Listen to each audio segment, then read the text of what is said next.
నరేంద్ర ఎక్కడ ఓడు, మీరు ఎప్పుడు పిలిస్తే అప్పుడు వస్తాడు, మళ్ళా డీటెయిల్డ్గా అన్ని విషయాలు చెప్తాడు, వీడియో కూడా చూపెడతాడు. ఇక ఇప్పుడు ప్రస్తుతం వార్తల్లో ఏదైతే ఉన్నదో అంశం దానికి వద్దాం. అసలు ఏంది ఈ కేసు, ఏంది జరుగుతున్నది, ఏంది ఇవాళ ఆ ఫోన్లు బంద్ చేయరాదు పోయి కొద్దిసేపు ఊకెళ్ళలేంది, కొద్దిగా సైలెంట్ అన్న పెట్టుకోండి, అంతగానో ఇంపార్టెంట్ ఫోన్లు ఉంటే బయటకన్నా పోండి. దయచేసి మిత్రులు నేను కోరేది ఏమంటే, మేము గత 2 రోజులుగా నిన్న ఈరోజు గౌరవ స్పీకర్ గారిని కోరినాం. సెషన్ నడుస్తోంది కాబట్టి ఏదో కుంభకోణము లంబకోణము అని గవర్నమెంటు క్యాబినెట్లో ఏదో గంటన్నర సేపు తర్కం చేసింది, చర్చించింది, పరిశోధించింది, సాధించింది, ఏదో కనిపెట్టినరు అని చెప్పి లీక్లు ఇస్తా ఉన్నారు. మేమేమి అడిగామంటే, ఈ 4 గోడల మధ్యన 4 సన్నాసులు మాట్లాడేందుకు 4 కోట్ల ప్రజల ముందు చర్చ పెడదాం, దూద్ కా దూద్ పానీ కా పానీ అవుతుంది, ఊకెళ్ళొల్లేంది బొబ్బేందని అడిగినాం. కానీ ప్రభుత్వం ఎంత భయపడుతుందంటే, ఇక్కడ వాళ్ళకు కూడా తెలుసు విషయం, ఇందులో ఏం లేదు, చేసేది లత్కోరు పని కాబట్టి సాటుమాటుకు చేయాలి తప్ప ఓపెన్గా చేస్తే ఇజ్జత్ పోతుంది. అందుకే తప్పించుకోలేక, మింగలేక, కక్కలేక ఓపెన్గా ఇలానే అసెంబ్లీలో కూడా అడిగినా, పెట్టు దమ్ముంటే చర్చ పెట్టు అసెంబ్లీలోని స్పీకర్ గారిని అడిగినా, చర్చకు రారు. నిన్న రేవంత్ రెడ్డికి ఉత్తరం రాసిన, ఏదో కేసు పీస్ అంటున్నావు కదా, పెట్టు చర్చ అసెంబ్లీలో దమ్ముందా అని అడిగిన, పత్తలేదు. రేపో లేకపోతే ఎల్లుండో ఆయనతో అసెంబ్లీ ఏదో నడిపించినట్టు చేసి తూతూ మంత్రంగా మైకులు వలిగేటట్టు ఏదో సేమ్ సోది ఉపన్యాసాలు చెప్పి అవతల పడతారు తప్ప ఈ విషయం మీద చర్చించే దమ్ము ప్రభుత్వానికి లేదు. అసలు ఫార్ములా ఈ ఏంది, అసలు హైదరాబాద్ ఈ ప్రీ ఏంది, అసలు జరిగింది ఏంది. అందుకే అనివార్య పరిస్థితులు, ఎందుకంటే ప్రభుత్వానికేమో చర్చకు ముందుకొచ్చే దమ్ము లేదు, చర్చలో పాల్గొనే సత్తా లేదు, ముఖ్యమంత్రికి చర్చలో పాల్గొని కళ్ళలో కళ్ళు పెట్టి చూసి ధైర్యంగా ఇది జరిగింది తప్పు అని రుజువుపించే శక్తి లేదు. ఏదో కేసు పెట్టాలనే ఒక సాడిస్ట్ మెంటాలిటీ తప్ప ఇవాళ జరిగిందేందో కనీసం మీ ద్వారానన్నా ప్రజలకు చెప్పాలా. ముఖ్యంగా తెలంగాణ ప్రజలకు, ఎవరైతే ఇవాళ మమ్మల్ని ఎవరైనా రోడ్డు మీద గుర్తుపడుతున్నారంటే దానికి కారణం తెలంగాణ ప్రజలు. ఎందుకంటే వారు ఓట్లేస్తే నేను ఇప్పటికీ 5 సార్లు ఎమ్మెల్యేగా గెలిచినవాడిని, ఉప ఎన్నికతో కూడా కలుపుకుంటే 5 ఎలక్షన్లు గెలిచినవాడిని. కాబట్టి తప్పకుండా వారికన్నా నిజాలు చెప్పాలా అన్న ఉద్దేశంతో ఈరోజు ఈ ప్రెస్ కాన్ఫరెన్సు మా సోదరుడు నరేందర్ రెడ్డి గారిని ఆహ్వానించడానికి, అదేవిధంగా మరి ఈ విషయంలో కూడా వాస్తవాలు ప్రజలకు చెప్పడానికే నేను ప్రత్యేకంగా ఈ ప్రెస్ కాన్ఫరెన్స్ నిర్వహిస్తాను. జరిగింది ఏంటి మీకు లాస్ట్ టైం కూడా చెప్పాను, మళ్ళొక్కసారి చరివిత చరణం అయినప్పటికీ కొద్దిగా మీకు బోర్ కొట్టినప్పటికీ దయచేసి సావధానంగా వినాలని రిక్వెస్ట్. హైదరాబాద్లో, ఇండియాలో ఈ car racing, motor sports racing అనేది రావాలని, ఈ క్రీడగా బహుళ ప్రాచుర్యం పొందిన ఈ మోటార్ స్పోర్ట్ రేసింగ్ ఏదైతే ఉందో ఇక్కడికి తేవాలని చాలా ప్రయత్నాలు గతంలో కూడా జరిగినాయి.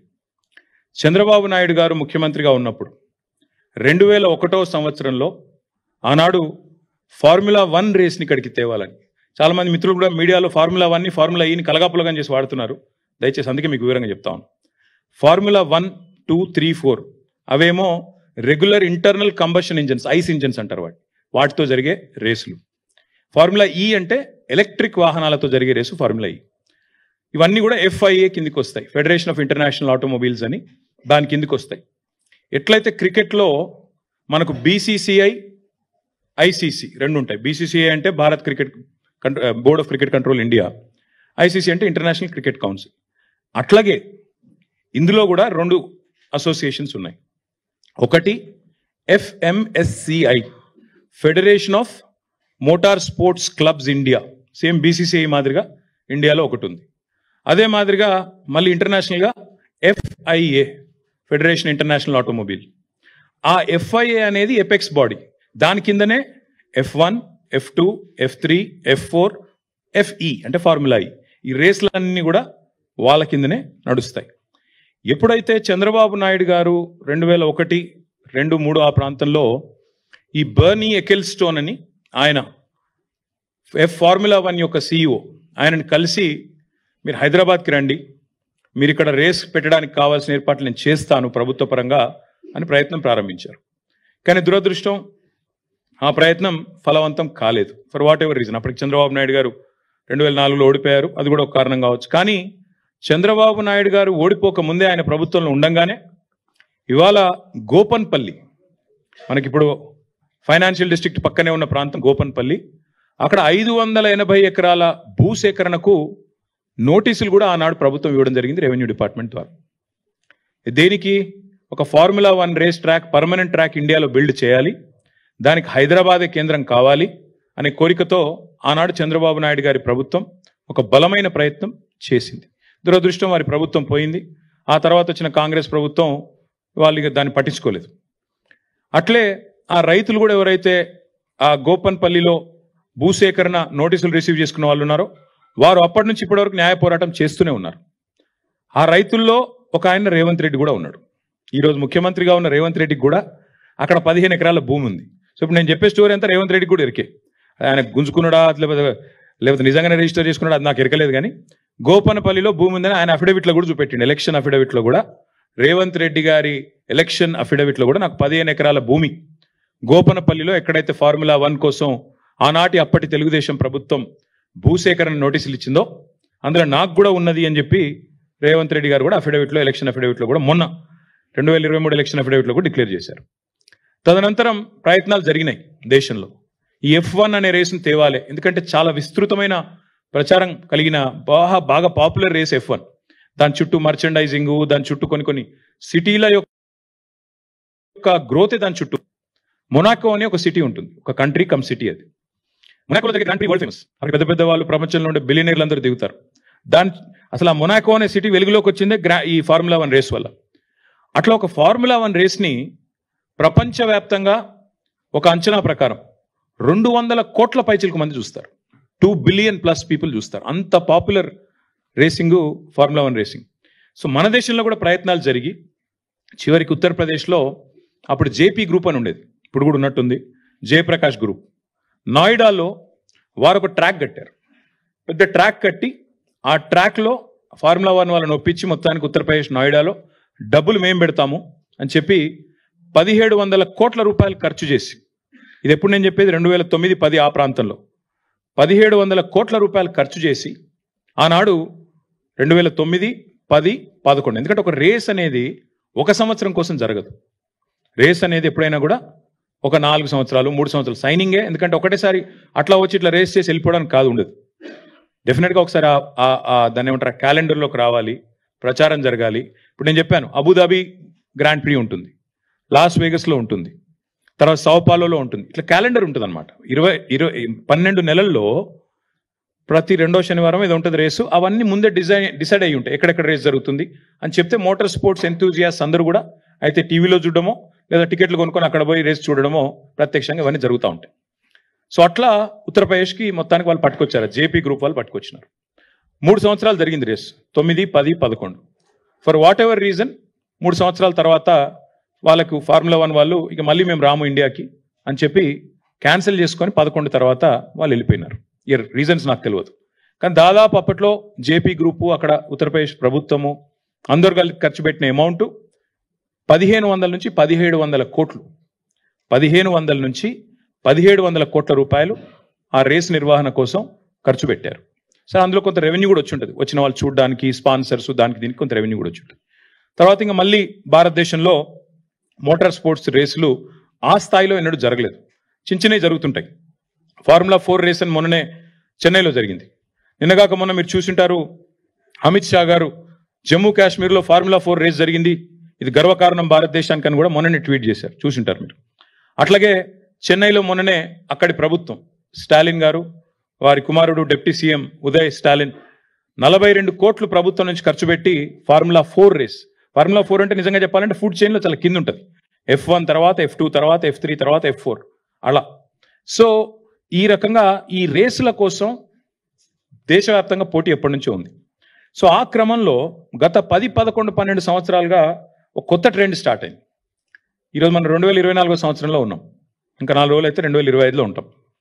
గత 2013-14 నుంచి ఎప్పుడైతే ఐస్ ఇంజన్ పోయి, ఐస్ అంటే ఇంటర్నల్ కంబషన్ ఇంజన్, డీజిల్ పెట్రోల్తో నడిచే ఇంజన్లు, అది పోయి ఎలక్ట్రిక్ వాహనాలు రావడం స్టార్ట్ అయిందో, ఎలక్ట్రిక్ వెహికల్స్ రావడం స్టార్ట్ అయిందో, అప్పటి నుంచి రేసింగ్లో కూడా ఎలక్ట్రిక్ వెహికల్స్ని తీసుకురావాలనే ఒక కొత్త కాన్సెప్ట్తోని ఈ ఫార్ములా ఈ అంటే ఈ అంటే ఎలక్ట్రిక్ ఆ రేసింగ్ స్టార్ట్ అయింది. ఆ రేసింగ్ స్టార్ట్ అయిన తర్వాత దానికి కూడా విస్తృతమైన ప్రచారం వచ్చింది, దానికి కూడా విపరీతమైన ప్రచారం, విపరీతమైన అట్రాక్షన్ వచ్చింది. సో ఈ క్రమంలో మన గవర్నమెంట్ తెలంగాణలో ఇక్కడ టీఆర్ఎస్ గవర్నమెంట్ బీఆర్ఎస్ గవర్నమెంట్ ఏర్పడిన తర్వాత 2014లో మేము చాలా ఆలోచన చేసినాం, ఏ సెక్టర్స్లో మనం పెట్టుబడులు ఆహ్వానించవచ్చు, ఏ రంగాల్లో మనం విస్తృతంగా తెలంగాణ ప్రయోజనాలను కాపాడవచ్చు. ఆ ఉద్దేశంతో 14 థ్రస్ట్ ఏరియాస్ అంటారు, 14 కీలక రంగాలను ఐడెంటిఫై చేసి మా ఇండస్ట్రియల్ పాలసీలో, ఆనాటి టీఆర్ఎస్ గవర్నమెంట్ ఇండస్ట్రియల్ పాలసీలో 14 రంగాలను ఐడెంటిఫై చేశాం. అందులో ఒకటి ఆటోమొబైల్ రంగం, అందులో ఒకటి రెన్యూవబుల్ ఎనర్జీ. ఆటోమొబైల్ రంగం, అదేవిధంగా రెన్యూవబుల్ ఎనర్జీ రంగం. ఈ రెండిటి కలయికనే ఎలక్ట్రిక్ వెహికల్స్. అందుకే ఏమనుకున్నామంటే ముందుగా ఎలక్ట్రిక్ వెహికల్ పాలసీ తీసుకొని రావాలి, భవిష్యత్ అంతా కూడా ఎలక్ట్రిక్ వాహనాలది అవుతుంది. ప్రజలు ఈ కాలుష్యంతో సతమతం అవుతా ఉన్నారు. ముఖ్యంగా ఈ వెహిక్యులర్ పొల్యూషన్ ఏదైతే ఉందో మనం చూస్తూ ఉంటాం, ఎప్పుడైనా బండి మీద పోతుంటే ముంగట బస్సు గుప్పమని ముఖం మీద పొగొడితే ముఖం అంతా మసైపోతుంది. కాబట్టి భవిష్యత్ అంతా ఎలక్ట్రిక్ వాహనాలదే, ఎలక్ట్రిక్ బస్సులు కానీ ఎలక్ట్రిక్ కార్లు కానీ బహుళ ప్రాచుర్యం పొందుతాయి. ఇవి భవిష్యత్తులో ఫార్ములా 1 ఉండకపోవచ్చు, ఉంటే గింటే మళ్ళీ ఫార్ములా ఈ రేసే ఉంటుందని చెప్పి మనం ఈ క్రమంలో, అంటే మళ్ళీ ఒక ఎగ్జాంపుల్ చెప్తా ఉన్నా, అది కూడా చంద్రబాబు నాయుడు గారు చెప్తా ఉన్నా. చంద్రబాబు నాయుడు గారు ముఖ్యమంత్రిగా ఉన్నప్పుడు 2001లో జినోమ్ వ్యాలీ అని ఒకటి పెట్టారు, షామీర్పేట దగ్గర, తుర్కపల్లి దగ్గర పెడితే ఈరోజు ఆ జినోమ్ వ్యాలీ నుంచి ప్రపంచవ్యాప్తంగా మనకి వ్యాక్సిన్ల ఉత్పత్తికి అదొక కేంద్రం అయింది, ఒక హబ్ అయింది. అంటే మొక్క ఒకరు నాటొచ్చు, విత్తనం ఒకరు పెట్టొచ్చు, కానీ దాని ఫలాలు అల్టిమేట్గా భవిష్యత్ తరాలకు అందుతాయి. అట్లా ముందు చూపుతో కొన్ని కార్యక్రమాలు ప్రభుత్వాలు చేయాలి, చేస్తాయి. బుద్ధున్న ప్రభుత్వం అంటే చేస్తుంది. మేము కూడా ఏమనుకున్నామంటే తెలంగాణలో కేసీఆర్ గారి నాయకత్వంలో ఆటోమొబైల్ మరియు ఈ రెన్యూవబుల్ ఎనర్జీ ఎలక్ట్రిక్ వెహికల్స్, దీనికి తెలంగాణ భారతదేశంలోనే కేంద్రంగా ఉండాలి అనే ఎజెండాతో ప్రయత్నాలు ప్రారంభించినాం. ప్రారంభించే క్రమంలో స్టడీ చేశాం. చెన్నైలో ఒక ఆటోమొబైల్ కేంద్రం ఉంది, అక్కడ చాలా కంపెనీలు, ఫోర్డ్ లాంటి కంపెనీలు మ్యానుఫ్యాక్చరింగ్ పెట్టాయి. అట్లాగే పూణేలో కొన్ని ఆటోమొబైల్ పార్ట్స్ తయారు చేసే కంపెనీలంతా కూడా అక్కడ ఉన్నాయి. మరి మనం ఏం చేయొచ్చు అని ఆలోచించినప్పుడు మనకు సముద్ర తీరం లేదు, ఈకో సిస్టమ్ లేదు, మరి ఏం చేయాలి అని ఆలోచించి ఎలక్ట్రిక్ వాహనాలను బలంగా ప్రోత్సహిద్దాం, వాటికి సంబంధించిన మొత్తం ఈకో సిస్టమ్, ఈకో అంతా ఇక్కడే డెవలప్ చేద్దామన్న ఎజెండాతో ఆ క్రమంలో హైదరాబాద్కి ప్రాచుర్యం రావడానికి, హైదరాబాద్ని ప్రపంచ పటంలో electric enthusiast, electric vehicle enthusiast దృష్టిలో పెట్టడానికే ఫార్ములా ఈ రేస్ వాళ్ళని అప్రోచ్ అయిన తర్వాత జరిగింది ఏంటి అంటే, మీకు ఒకసారి సీక్వెన్స్ చెప్తాను నేను. మనము వాళ్ళతోన అప్రోచ్ అయ్యి ఒక మొట్టమొదటి అగ్రిమెంట్ ఎప్పుడు సైన్ చేశామంటే 25 అక్టోబర్ 2022. ఇది వరుసగా 4 సీజన్స్ కోసం సైన్ చేశాం. ఇదేదో రేసు కోసమో, రేస్ నుండి వచ్చే గ్లామర్ కోసమో చేసింది కాదు. రేస్ చుట్టూ ఒక తెలంగాణ మొబిలిటీ వ్యాలీ అనేది ఏర్పాటు చేయాలి, జినోమ్ వ్యాలీ మాదిరిగా. అందులో ఇన్నోవేషన్ జరగాలి, రీసెర్చ్ జరగాలి, మ్యానుఫ్యాక్చరింగ్కి తెలంగాణ హబ్ కావాలి. ఎలక్ట్రిక్ వాహనాలకు భారతదేశంలో అడ్డా ఎక్కడుంది అంటే తెలంగాణ ఉంది అని ప్రపంచం మాట్లాడుకోవాలి. ఇది మా ఎజెండా. దానికోసమే ఇదంతా కూడా చేసినాం. చేసి మేము ఫార్ములా ఈ వాళ్ళతో సంప్రదించి వాళ్ళు రామన్నారు. ముందు మాకు ఇండియాలో ఫార్ములా 1 గతంలో చేదు అనుభవం ఉంది కాబట్టి మేము రాము, ఇండియాలో ఇన్ఫ్రాస్ట్రక్చర్ ఆ స్థాయిలో ఉందా అన్నారు. వారిని ఒప్పించడానికి చాలా ప్రయత్నాలు చేయాల్సి వచ్చింది. వారిని ఒప్పించడానికి, వారిని కలవడానికి చాలా తంటాలు పడి మొత్తానికి ఒప్పించినాం.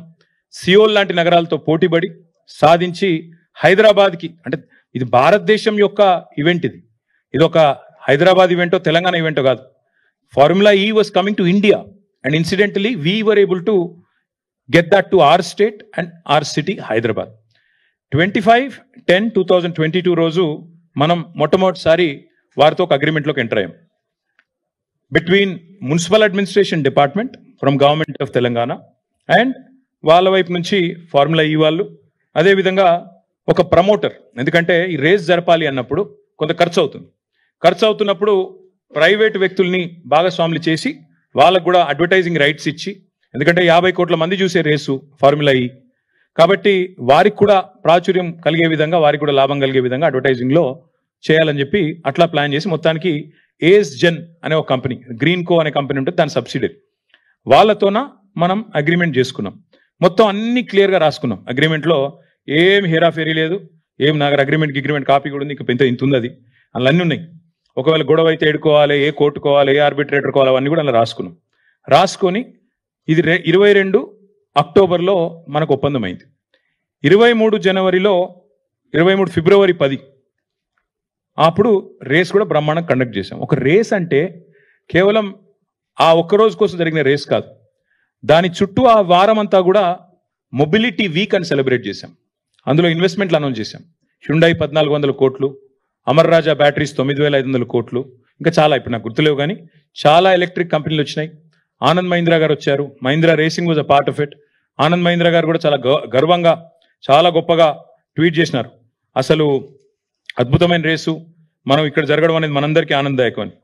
చాలా మంది పెద్దలు కూడా వచ్చినారు.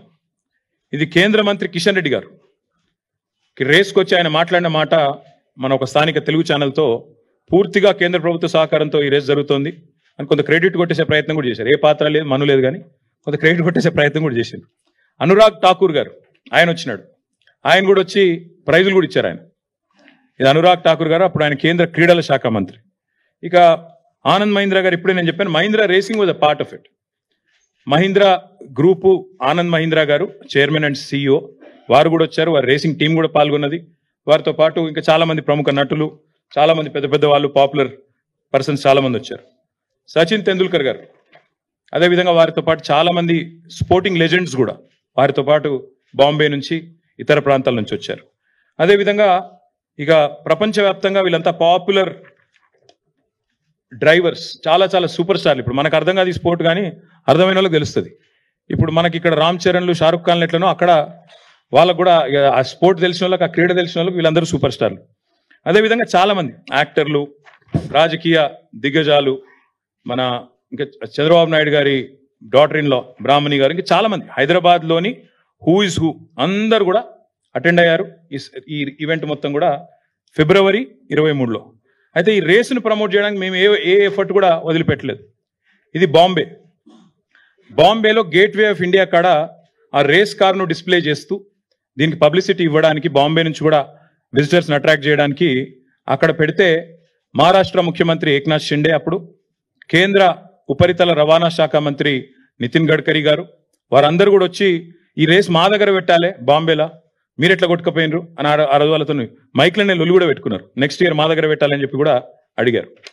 దాని తర్వాత ఢిల్లీలో హర్దీప్ సింగ్ పూరి గారు, క్రికెటర్స్ శిఖర్ ధావన్ గారు, యజువేంద్ర చాహల్ గారు, ఇంకా చాలా మంది ఎంపీలు వచ్చారు, ఇతర రాష్ట్రాల మంత్రులు వచ్చినారు.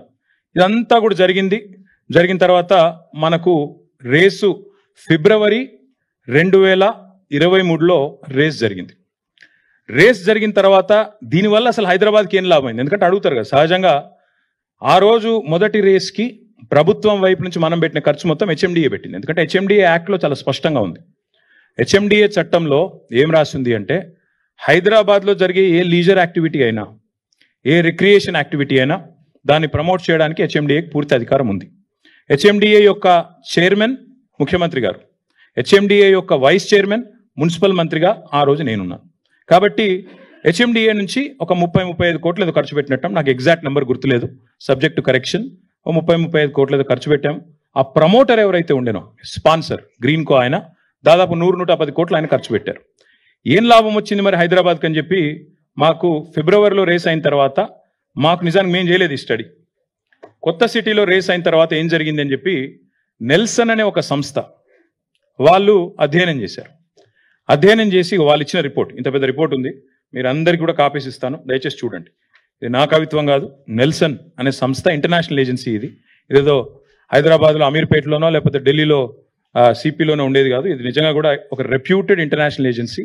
వారు ఇచ్చిన రిపోర్ట్, వారు ఏం చెప్పారంటే, హైదరాబాద్ నగరానికి ఈ రేస్ వల్ల, ఫిబ్రవరి 23లో జరిగిన రేస్ వల్ల $82 మిలియన్ ఎకనామిక్ బెనిఫిట్ వచ్చింది నగరానికి. ఎట్లా వస్తుంది ఎకనామిక్ బెనిఫిట్ ఒక నగరానికి అంటే, ట్రావెల్, జిఎస్టీ పేమెంట్స్, ఇండైరెక్ట్గా జరిగే ప్రచారము, 50 కంట్రీస్లో మనకి జరిగే మనకు లభించే విస్తృతమైన పబ్లిసిటీ, ఎన్నింటి వల్ల అల్టిమేట్గా మనకి బ్రహ్మాండంగా విస్తృతమైన ప్రచారం వచ్చింది, లాభం జరిగిందని చెప్పి ఈ నెల్సన్ అనే సంస్థ ఇచ్చిన అధ్యయన రిపోర్ట్.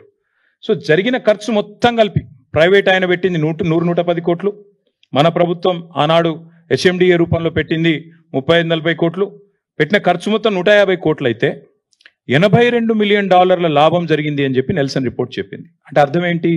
$82 మిలియన్ అంటే ఈ రోజు లెక్క ప్రకారం తీసుకుంటే కూడా 700 కోట్లు. పెట్టింది 150 కోట్లు అయితే ప్రైవేట్ వాళ్ళు గవర్నమెంట్ కలిపి వచ్చింది దాదాపు 550 కోట్లు. ఇంకా అదనంగా ఎకనామిక్ బెనిఫిట్ వచ్చింది, హైదరాబాద్ పేరు వచ్చింది అనేది వాస్తవం.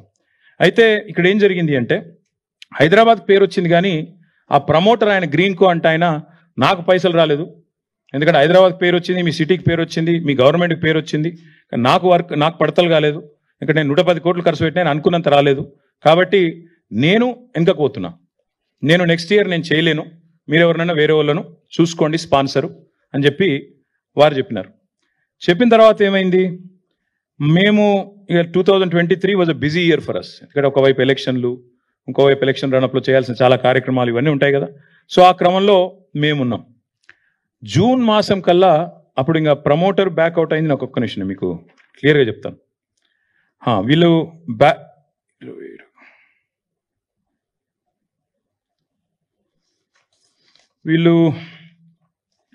ఒక సెకండ్, మొత్తానికి గ్రీన్ కో వాళ్ళు బ్యాక్అవుట్ అయిపోయారు. బ్యాక్అవుట్ అయిపోయిన తర్వాత మనకి జూన్ మాసం, జూన్ జూలై ఆ టైంలో నాకు ఆనాటి మా సెక్రటరీ అరవింద్ కుమార్ గారు నా దగ్గరకు వచ్చారు.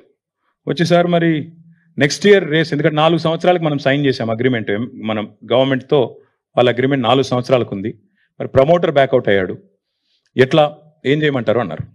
నేనేం చెప్పానంటే ఈ రేసు, ఎందుకంటే నా ఉద్దేశం, నా మనసులో ఉన్నది చెప్తున్నాను మీకు.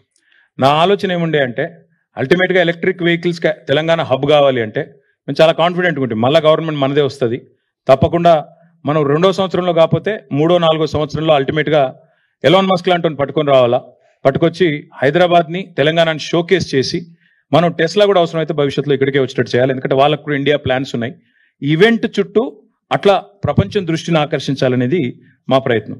కాబట్టి ఆ రన్అప్లో నేనేం చెప్పానంటే జూన్ జూలైలో మరి వాళ్ళు అడుగుతున్నారు ప్రమోటర్ బ్యాక్అవుట్ అయ్యాడు ఏం చేయాలంటే, ఓ పని చేయండి, ప్రమోటర్ వెతుకుదాము, డోంట్ వరీ, ఆయన కాకపోతే ఇంకొక 2-3 ఎత్తుకుదాము, ఒకరు కాకపోతే 2-3 ఎతికి 100 కోట్లు కట్టాలి అంతే కదా, కడదాం, 100-110 కోట్లు పెద్ద ఇష్యూ కాదు, ఎత్తుకుదాం లేండి అని చెప్పి నేను ధైర్యం చెప్పాను. బ్యాడ్ లక్ ఏంటంటే మనకి మేము ఇక ఎలక్షన్ రన్అప్లో పడిపోయాం. నేను ఇక నా హడావుల్లో నేను తిరుగుతున్నాను, మా అరవింద్ కుమార్ గారు ప్రయత్నం చేసినారు కానీ దొరకట్లేదు. మాకు 3rd ఆగస్ట్ 2023 నాడు ఒక ఈమెయిల్ వచ్చింది. దిస్ ఇస్ ద ఈమెయిల్, చదివి వినిపిస్తాను. ఇది ఫార్ములా ఈ వాళ్ళ నుంచి నాకు ఒక ఈమెయిల్ నాకు రాశారు. Copy to Arvind Kumar, special chief secretary, minister నేను అన్నాడు. నాకేం రాశారంటే completion of contractual agreements between formula E race and Telangana government, ఇవన్నీ ఉన్నాయి.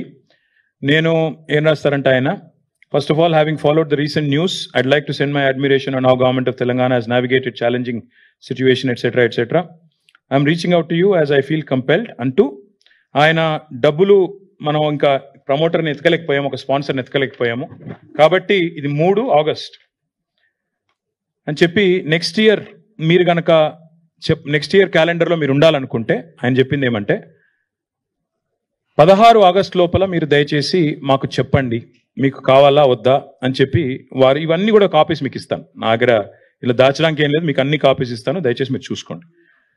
ఇవన్నీ ఇచ్చిన తర్వాత మీరు కావాలంటే ఎప్పుడంటే అప్పుడు మళ్ళీ ఫోన్లో మాట్లాడొచ్చు, నాతో జూమ్ కాల్లో ఉండొచ్చు అని ఆల్బర్టో లాంగో, ఈయన founder and chief championship officer of Formula ఈ, ఆయన రాసిన లెటర్ 3 ఆగస్ట్ 2023.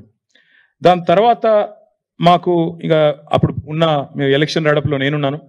నేనేం చెప్పానంటే అరవింద్ కుమార్ గారికి ఒక పని చేద్దాం, హెచ్ఎండిఏ యాక్ట్లో మనకు లీజర్ యాక్టివిటీ కానీ రిక్రియేషన్ కానీ ఇవన్నీ కూడా ప్రమోట్ చేసేదానికి అవకాశం ఉంది. 55 కోట్లు ముందు కడదాం మనం, ఎందుకంటే రేస్ ఆపుకోవాలి మనం.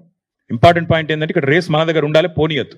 ప్రమోటర్ని ఎత్తుకుదాం, ఏముంది మళ్ళీ గవర్నమెంట్లోకి వస్తాం మనం. దయచేసి మనం తర్వాత నవంబర్ 29 తర్వాత మన అధికారంలోకి వచ్చిన తర్వాత ఎవరో ఒకరు నేను పట్టుకుంటాను బ్రదర్, మీరు వరి కాకండి, అమర్ రాజా లాంటి వాళ్ళు ఇంకోరు ఎవరో 20-25 కోట్లు పెట్టమంటే వాళ్ళకి పెద్ద ఇష్యూ కాదు, పెడతారు అని చెప్పినాక ఓకే అని చెప్పేసి అరవింద్ కుమార్ గారు 2 దఫాలుగా 2 ఇన్స్టాల్మెంట్స్లో, ఎగ్జాక్ట్ డేట్స్ కూడా నేను మీకు చెప్తాను, వాళ్ళకి డబ్బులు పంపించడం జరిగింది. ఎప్పుడు అంటే ఒకటేమో 5 అక్టోబర్ 1 25% కట్టారు.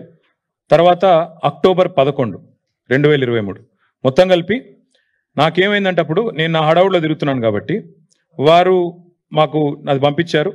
పంపించిన తర్వాత ఫైల్ పంపించారు. నాకు మినిస్టర్గా 27 సెప్టెంబర్ నాడు ఫైల్ వచ్చింది. ఇది 55 కోట్లు కట్టాలి అనేది. నేను ఓకే అని సైన్ చేసినాను. సైన్ చేసిన తర్వాత కట్టింది మేము అక్టోబర్ 5 ఒకసారి, అక్టోబర్ 11 రెండోసారి, అంటే 2 ఇన్స్టాల్మెంట్లు కట్టాం. కట్టిన తర్వాత వాళ్ళు డిక్లేర్ చేశారు. ఎప్పుడు? అక్టోబర్ 19. మేము అక్టోబర్ 5, 11 కట్టిన తర్వాత అక్టోబర్ 19 నాడు హైదరాబాద్ను క్యాలెండర్లో ఇంక్లూడ్ చేస్తూ నెక్స్ట్ సీజన్కి వాళ్ళు స్టేట్మెంట్ ఇచ్చారు. అంటే ఆ డబ్బులు కట్టడం వల్లనే రేసు మనకు మిగిలింది, లేకపోతే రేసు పోయేది, క్యాన్సిల్ అయ్యేది, మనం అబాస్ పాలయ్యేవాళ్ళం. అయితే ఇట్లాంటివి జరుగుతూ ఉంటాయి. ఇది ప్రపంచంలో ఇది మొదటిసారి కాదు, ఇదేం చివరిసారి కూడా కాబోదు. కానీ ప్రభుత్వాలు ఎట్లా దాన్ని హ్యాండిల్ చేస్తాయనే దాన్ని బట్టి వ్యవహారం ఉంటుంది. మాంట్రియాల్ అనే ఒక నగరం ఉంటుంది. మాంట్రియాల్ నగరంలో అక్కడ కూడా ఇదే జరిగింది. అక్కడ ఒక ఎలక్షన్ జరిగి ఒక మేయర్ ఓడిపోయి ఇంకో మేయర్ గెలిచిండు. గెలిచిన తర్వాత ఏమైంది? ఇట్లనే సేమ్ సిచ్యువేషన్ హైదరాబాద్లో ఎట్లయిందో అట్లే. ఏం జరిగింది అక్కడ అంటే మాంట్రియాల్లో ఇట్లే కాంట్రాక్ట్ ఉండే, అగ్రిమెంట్ ఉండే. ఆ కొత్త మేయర్ వచ్చిండు, ఇదేంది నాన్ సెన్స్ అని చెప్పేసి క్యాన్సిల్ చేసిండు. క్యాన్సిల్ చేసినాక వాళ్ళు కోర్టుకు పోయినారు. ఫార్ములా ఈ వాళ్ళు కోర్టుకు పోయినాక ఫార్ములా ఈ సూస్ మాంట్రియాల్ సిటీ. తర్వాత ఏమైంది? అక్కడ సిటీ గవర్నమెంట్స్ ఉంటాయి. స్టేట్ గవర్నమెంట్ కంటే కూడా సిటీ గవర్నమెంట్లు, మేయర్లు పవర్ఫుల్. అల్టిమేట్గా సెటిల్ చేసుకున్నారు. $3 మిలియన్ కడుతూ మాంట్రియాల్ సిటీ ఆ రేసు విషయంలో జరిగిన బ్రీచ్ ఆఫ్ కాంట్రాక్ట్ బాధ్యత తీసుకుంటూ $3 మిలియన్ కడుతూ సెటిల్ చేసుకున్నారు. ఇదే మొదటిసారి కాదు, చివరిసారి కూడా కాదు. ఇట్లాంటివి జరుగుతూ ఉంటాయి. కాంట్రాక్ట్ బ్రీచ్లు ఇవన్నీ జరుగుతూ ఉంటాయి. జరిగిన తర్వాత మనకి అల్టిమేట్గా మరి రేసు విషయంలో డబ్బులు కట్టాము. రేసు మనకు ఉంటుందని తెలిసిపోయింది. ఇది 27 అక్టోబర్ నాడు మనకి వాళ్ళు ఆ స్పాన్సర్ ఎవరైతే ఉన్నారో అప్పటిదాకా ఉండే ఫస్ట్ సీజన్లో ఆయన టర్మినేషన్ లెటర్ ఇచ్చేసిండు మనకు. ఇక నేను లేనిలా ఏస్ జెన్ అంటే ఆయన గ్రీన్ కో అంటే ఆయన నాకు సంబంధం లేదుగా ఈ రేస్తోని, ఈసారి HMDA కట్టింది డబ్బులు కాబట్టి మీరు చూసుకోండి అని ఆయన ఇచ్చిన లెటరు. ఈ కాపీ కూడా నేను మీకు ఇస్తాను. ఇక తర్వాత మిగతాది మీకు తెలుసు. 29 నవంబర్ నాడు ఎన్నిక జరిగింది. ఎన్నిక జరిగిన తర్వాత మేము ఓడిపోయాము. డిసెంబర్ 3 నాడు రిజల్ట్స్ వచ్చినాయి. కాంగ్రెస్ గవర్నమెంట్ డిసెంబర్ 7 నాడు వచ్చింది. డిసెంబర్ 7 నాడు కాంగ్రెస్ గవర్నమెంట్ వస్తే ఇక్కడ ఒక చాలా ఇంపార్టెంట్ విషయం మీకు చెప్పాలి. ఇప్పటి వరకు రేవంత్ రెడ్డి విషయం బయట మాట్లాడతలేడు, దానకిషోర్ గారు మాట్లాడతలేరు, గవర్నమెంట్ మాట్లాడతలేదు. ఈ ప్రమోటరు, ఈ చీఫ్, ఈయన ఫౌండర్ ఆఫ్ ఫార్ములా ఈ రేవంత్ రెడ్డిని వచ్చి కలిసిండు. ఇప్పటి వరకు ఇది పేపర్లో లేదు, ఎక్కడ లేదు, ఫోటో చెప్తలేదు గవర్నమెంట్.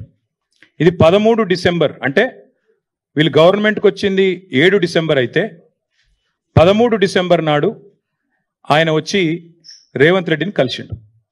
కలిసి తర్వాత ఏం జరిగింది అంటే this is exactly on 13th December. Revanth Reddy గారు చాలా పాజిటివ్గా స్పందించారంట, అది నాకు తెలియదు, స్పందించారంట. స్పందించి నా తర్వాత కరెక్ట్గా 13 నాడు రేవంత్ రెడ్డిని కలిశారు. ఇక్కడ నుంచి ఇంపార్టెంట్ ఈవెంట్ స్టార్ట్.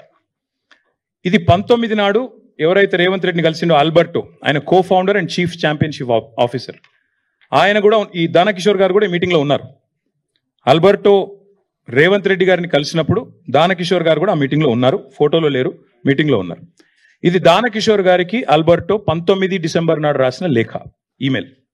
ఏం రాశారంటే, dear mister Danakishore, I trust this letter finds you well. On behalf of Formula E operations మీకు కంగ్రాచులేషన్స్, ఇప్పుడు కొత్తగా మీరు ప్రిన్సిపల్ సెక్రటరీ అయ్యారు అని చెప్తూ, we're writing to you with great enthusiasm regarding our ongoing partnership and agreement in place for hosting Formula E race in the city of Hyderabad for the next 3 years. వచ్చే 3 సంవత్సరాల కోసం కూడా formula E race ఇక్కడ నిర్వహించాలనే తాపత్రయంతో నేను మీకు రాస్తున్నాను.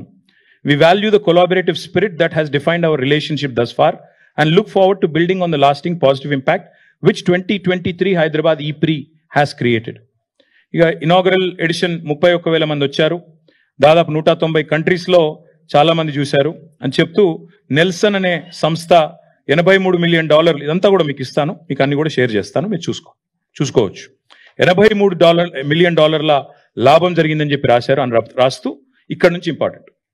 Following my encouraging personal meeting with chief minister Revanth Reddy last Wednesday in Hyderabad, we kindly request written confirmation that newly elected government will progress with the existing agreement between Formula E operations and the MA and UD department. As part of the confirmation to the event, I'd also like to request your commitment to an operational delivery plan of the event. And Jeppy, Formula E event director, with whom you had fruitful conversation earlier, will be in touch with you and cheptu detailed ga email ras ayina emantarante indulo chaala important line endante, I fully appreciate the short preparation time to familiarize yourself with Formula E project, yet I am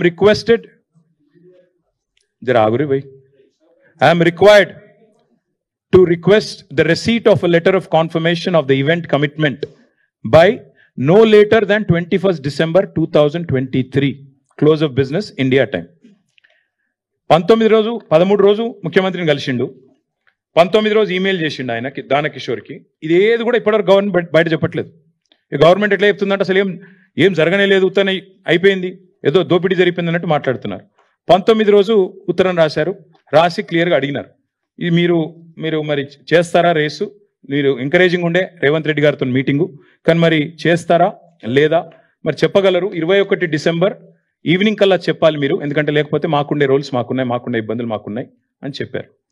చెప్పిన తర్వాత దానకిషోర్ గారు మరి సమాధానం ఇచ్చారో లేదో నాకు తెలియదు. This is the letter again by the legal director of Formula ఈ ఆన్ 22nd December. 21st కల్లా చెప్పమన్నారు, వీళ్ళు చెప్పినో లేదో నాకు తెలియదు.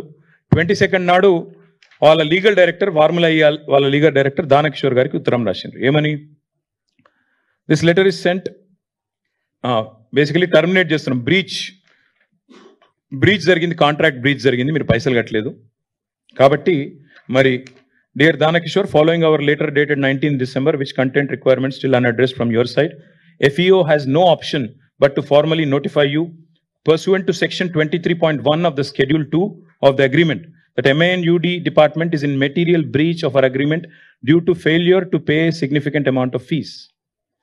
ఇక్కడ విచిత్రమైన విషయం ఏంటంటే ఇది, మీరు వినండి దయచేసి. ఇక్కడ ఏం చెప్పారంటే ఆయన, అగ్రిమెంట్ మీరు ఫెయిల్ అయ్యారు, బ్రీచ్ చేశారు అని చెప్తూ మీరు థర్డ్ ఇన్స్టాల్మెంట్ మీరు కట్టలేదు.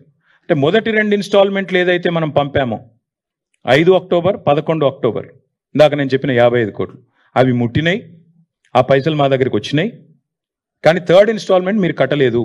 కాబట్టి ఇక్కడ మేము విధి లేని పరిస్థితుల్లో FE is entitled to terminate the agreement effective immediately. We ask you to remedy the above breach by no later than close of business 26 December 2023. ఇంకో 4 రోజులు సమయం ఇస్తున్నాము, మీరు చేయగలిగితే చేయండి, సాల్వేజ్ చేయండి అని చెప్పారు.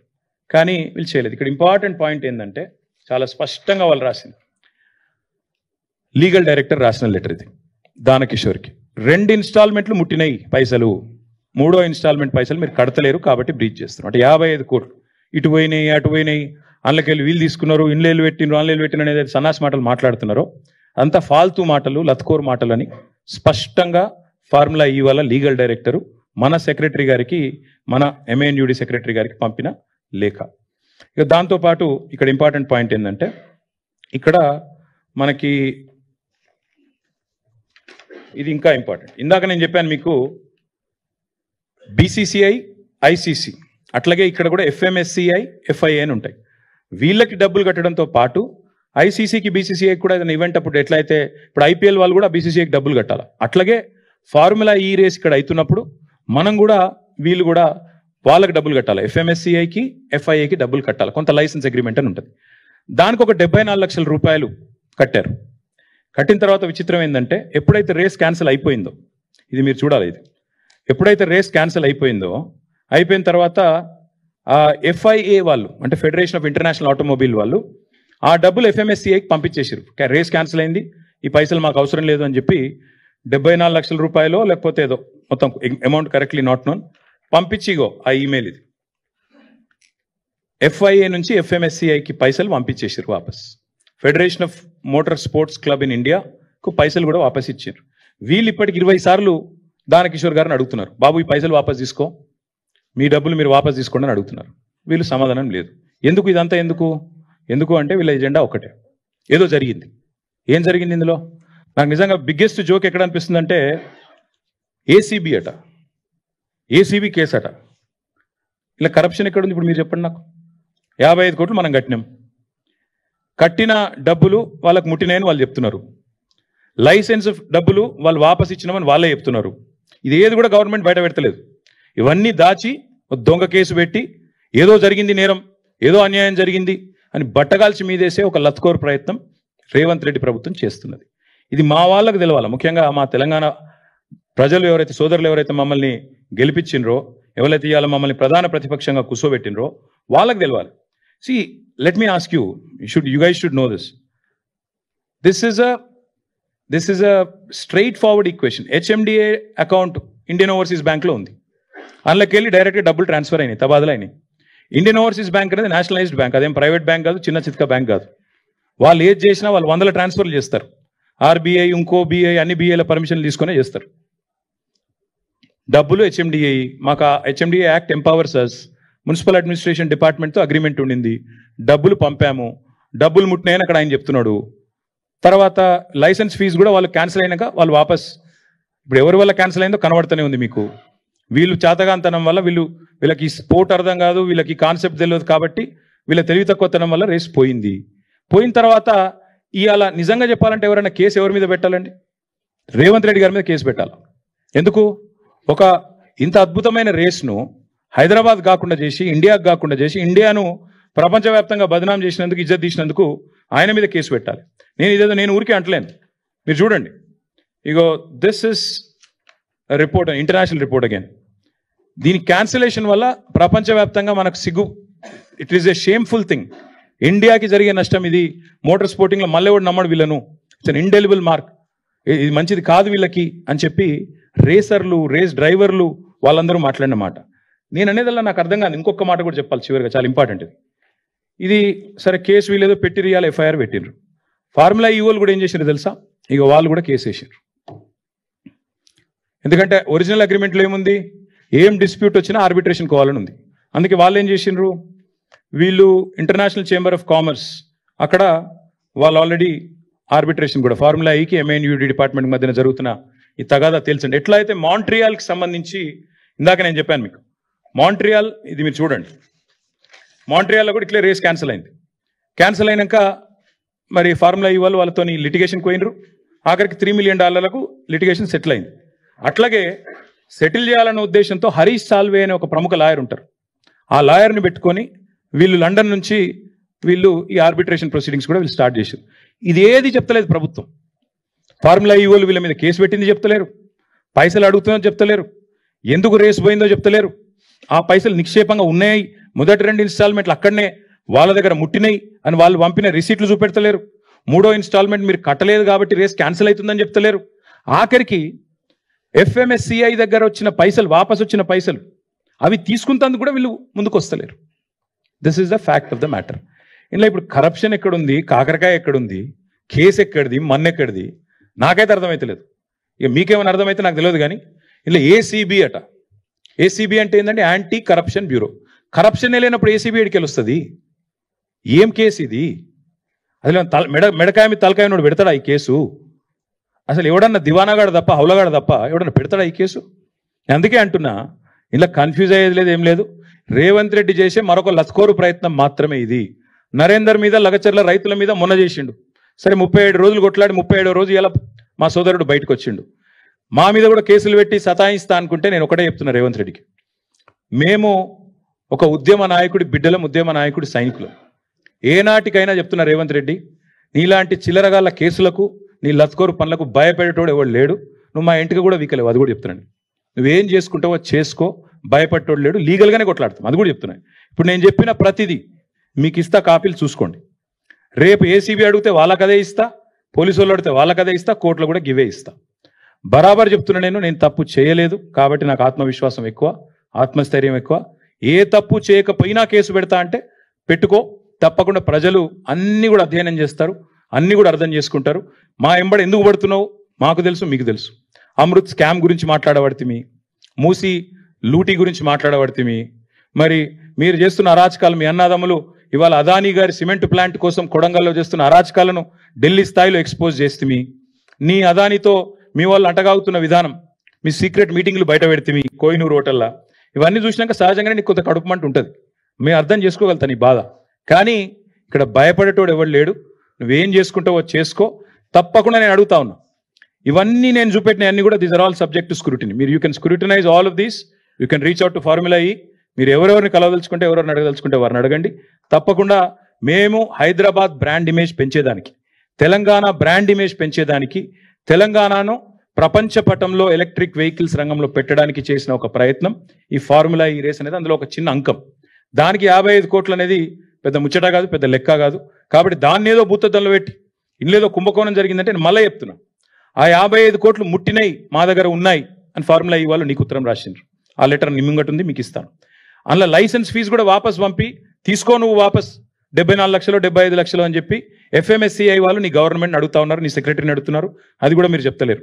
అన్నిటికీ మించి ఆల్రెడీ ఫార్ములా ఈ వాళ్ళు మీతో ఆర్బిట్రేషన్ సూట్ కొట్లాడుతున్నారు, అది కూడా నువ్వు చెప్తలేవు. ఇవాళ నా మీద కేసు పెడితే నువ్వు ఫార్ములా ఈ మీద కూడా పెట్టాల్సి వస్తుంది. ఎందుకంటే నేను అనుచిత లబ్ధి చేకూర్చినాను నువ్వు అంటున్నావు. అనుచిత లబ్ధి చేకూరిస్తే ఆల్రెడీ ఆర్బిట్రేషన్ వాళ్ళు నీ మీద వేసిండ్రు. మరి ఫార్ములా ఈతో నువ్వు కేసేస్తే, వాళ్ళ మీద కూడా కేసేస్తే ప్రపంచవ్యాప్తంగా తెలంగాణ ప్రభుత్వం ఇజ్జత్ పోదా? ఇంత ఫ్రివలస్ కేసు, ఎంత హౌలా అయినా, ఎంత హౌలా ప్రభుత్వం ఇది అని చెప్పి తెలంగాణ ప్రభుత్వం లాఫింగ్ స్టాక్ కాదా ప్రపంచవ్యాప్తంగా? Will this not bring international shame to India? అసలు వీళ్ళకు మోటార్ స్పోర్ట్స్ అంటేనే తెలియదు, మూర్ఖులు, రాజకీయ పరిజ్ఞానం లేని వాళ్ళు అని అనుకోరా? ప్రపంచంలో నవ్వుకోరా? కాబట్టి రేవంత్ రెడ్డి గారికి నేను కోరేది, కేసు పెట్టదలుచుకుంటే పెట్టుకో, కానీ ప్రపంచవ్యాప్తంగా తెలంగాణ పరువు తీయకు. ఇప్పటికే రోజు దివ్యమైన తెలంగాణను, దివాలా తెలంగాణ అని మాట్లాడుతున్నారు. ఇంకోవైపు ఇట్లాంటి చిల్లర ప్రయత్నాలు. మేము భయపడం, లీగల్గా ఎదుర్కొంటాం. మా పార్టీ లీగల్ సెల్ చూసుకుంటుంది, న్యాయపరంగా ఏమేం చేయాలో వాళ్ళు చేస్తారు. మీతో నేను కోరేది, మా నాయకులతో నేను కూడా కోరేది ఏంటంటే, ఎలాంటి పరిస్థితినైనా శాంతియుతంగానే ఎదుర్కొంటాం. మేము ప్రజాస్వామిక పద్ధతుల్లో నిరసనలు చెప్తాం, ప్రజాస్వామిక పద్ధతుల్లోనే ఉంటాం తప్ప ఉద్యమాన్నే ప్రజాస్వామికంగా శాంతియుతంగా నడిపిన వాళ్ళం. పొరపాటున కూడా రేవంత్ రెడ్డి లాంటి చిల్లర నాయకుల చిల్లర ఎత్తుగడలకు మేము పడం. 100% చాలా పీస్ఫుల్గా ప్రొటెస్ట్ చేస్తాం, లీగల్గా కొట్లాడతాం. పొలిటికల్ కేసు కాబట్టి పొలిటికల్గా కొట్లాడతాం. ముమ్మాటికి ఈ ప్రభుత్వాన్ని మాత్రం ఈయన ఎన్ని డైవర్షన్ గేమ్లు ఆడినా, అది కూడా చెప్తున్నాం, మళ్ళా 420 హామీలు అమలు చేసేదాకా వీళ్ళని మాత్రం వదిలిపెట్టాం. ప్రజలకిచ్చిన ప్రతి వాగ్దానం, 6 గ్యారంటీలు, 13 హామీలు, 420 దొంగ హామీలు అన్ని అమలు చేసేదాకా వదిలిపెట్టాం. ఎన్ని కేసులు పెట్టుకున్నా అన్ని ఎదుర్కొంటాం. Thank you. నేను మళ్ళీ చెప్తున్నా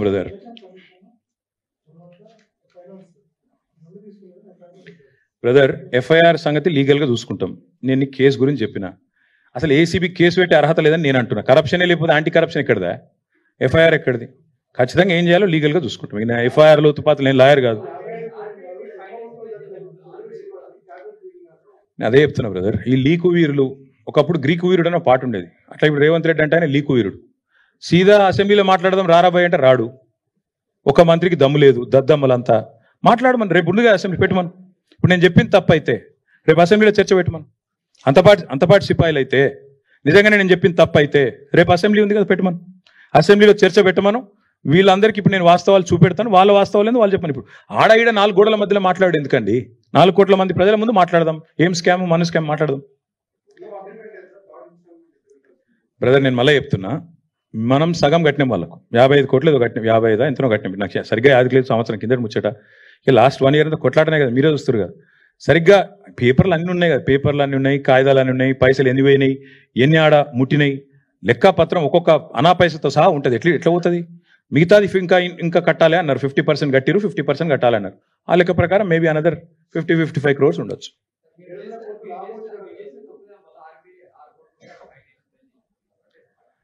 ఎవరు చెప్తున్నారు? గవర్నమెంట్ ఎక్కడ చెప్పింది? ఒక్క మంత్రి అయినా కెమెరా ముంగటికి వచ్చి మాట్లాడినా అంతా లీకు వీరులు, 6 కూర్చొని 7 కూర్చొని లీకులు వచ్చిన ఒక్కనన్నా రమ్మని ముంగటికి. రేపు చర్చ పెట్టమని రాదు. నేనేమంటున్నా, మళ్ళీ అడుగుతున్నా, రేపు అసెంబ్లీలో చర్చ పెట్టు, ముఖ్యమంత్రిని మాట్లాడమని దమ్ముంటే. నిజంగా అంతా నేను తప్పు చేసింటే నేను మాట్లాడతా, అసెంబ్లీలో నేను మాట్లాడతా, నేను మెంబర్ని. రేపు అసెంబ్లీ ఉంది, సస్పెండ్ చేయి, మిగతా బిజినెస్ సస్పెండ్ చేసి పెట్టు. నేను వద్దంటున్నా. రేపు అర్ధరాత్రి 12 దాకా నడిపి, లేదా ఎల్లుండి నడిపి, నిన్నోడు కొట్టిండు, లేదా 15 రోజులు పొడిగించు. మొదలు 10 రోజులు అవసరమైతే అన్ని ప్రజా సమస్యలు కూలంకషంగా మాట్లాడదాం. రైతు భరోసా, 6 గ్యారంటీలు అన్ని మాట్లాడదాం. లాస్ట్ 5 రోజులు నీ ఇష్టం. ఒకరోజు ఇది పెట్టు, ఫార్ములా ఇవి పెట్టు, ఇంకో రోజు లగచర్ల పెట్టు, ఇంకో రోజు ఫోన్ ట్యాపింగ్ అంటున్నావు అది పెట్టు, నీ ఇష్టం అనేది పెట్టు. నిన్న ఎవడు ఆపిండు? పెట్టు, వీఆర్ రెడీ.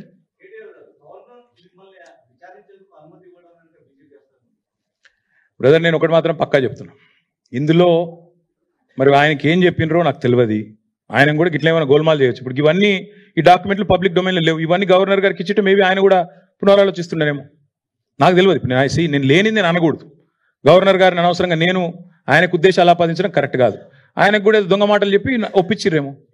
ఇప్పుడు వారిద్దరి మధ్యన జరిగిన ఉత్తర ప్రత్యుత్తరాలు, గవర్నర్కు గవర్నమెంట్కు జరిగిన ఉత్తర ప్రత్యుత్తరాలు నాకు తెలియనప్పుడు నేను అనవసరంగా గవర్నర్ గారికి మోటివ్స్ నేను పెట్టడం మంచిది కాదు.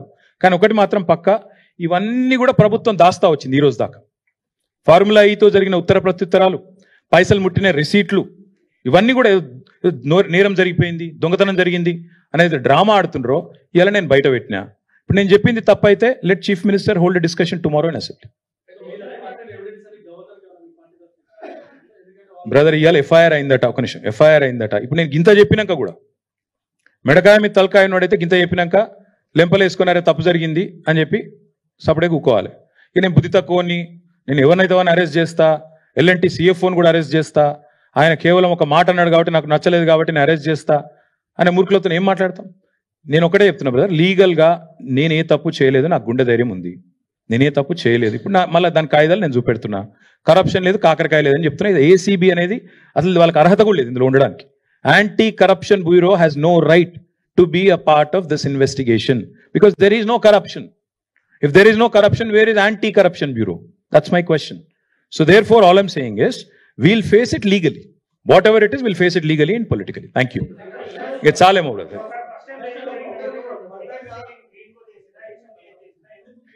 ఇంకా చాలా ఉన్నది కథ. ఇప్పుడు ఎందుకు ఇంత చెప్పినా కదా మళ్ళీ మేము ఇట్లే మూవ్ అవుతాం, వాళ్ళు అట్లా మూవ్ అవుతారు, మేము ఇట్లా మూవ్ అవుతాం.